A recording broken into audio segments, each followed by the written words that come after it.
As Harry made his way to the stage, why did everyone seem to be looking elsewhere?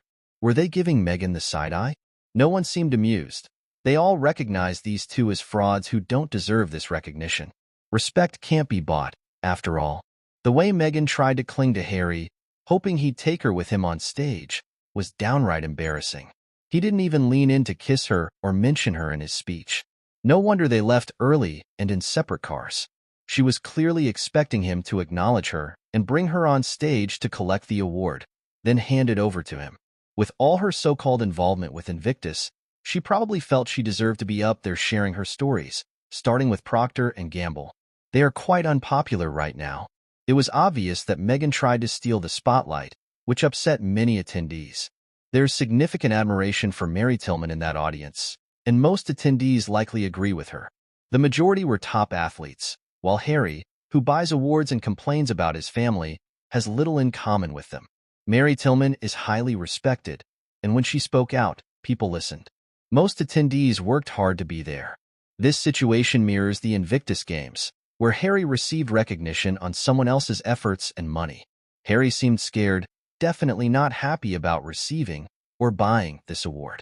He likely blames us for not seeing how wonderful and traumatized he is, rather than acknowledging his own actions. And of course, he had to mention his mother. Is he going to drag her memory everywhere he goes?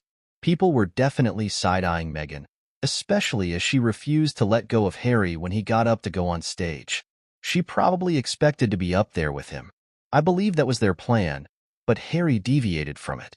You could see Meghan's mask slip momentarily before her fake smile returned. Harry didn't kiss her when he got up, didn't mention her in his speech, and didn't bring her up with him. All is not well in Montecito. Meghan was visibly angry. Her tight grip on him, her facial expression, and Harry's expression suggest the plan was for him to bring her on stage.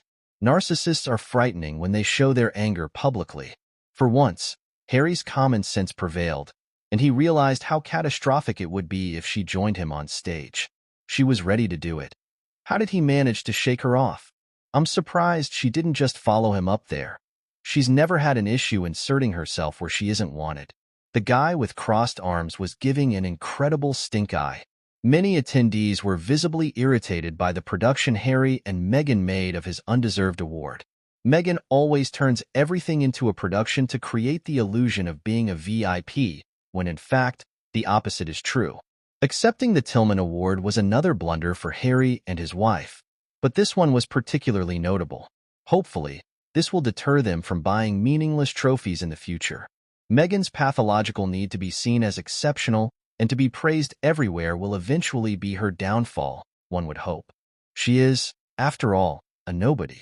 It's interesting how the few people giving a standing ovation were so strategically placed throughout the audience. Were they meant to encourage everyone else to stand up? Some say Meghan chose not to be on stage to avoid boos. I think she wanted to, but Harry made it clear she wasn't going. Meghan wouldn't miss an opportunity to be on a high-profile stage unless she was prevented, either by Harry or the organizers, due to potential backlash. Mary Tillman's widow remained stony-faced the whole time, as did her somewhat grifty new husband. It was satisfying to see. She knows that karma is coming for Meghan. If many in that room didn't know who Prince Harry was before, they now know him as a controversial and divisive, privileged figure, as Pat's mother said, undeserving of the award and taking it from someone more deserving.